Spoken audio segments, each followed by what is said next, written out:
Last moment, সূর্য ডুবে যাচ্ছে, আপনারা দেখতে পাচ্ছেন।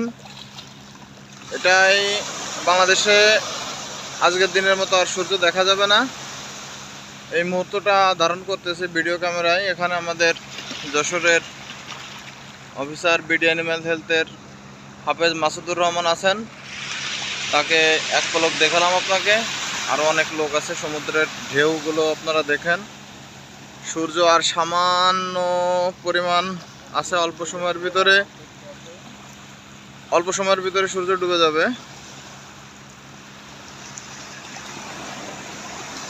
আপনারা দেখতে পাচ্ছেন।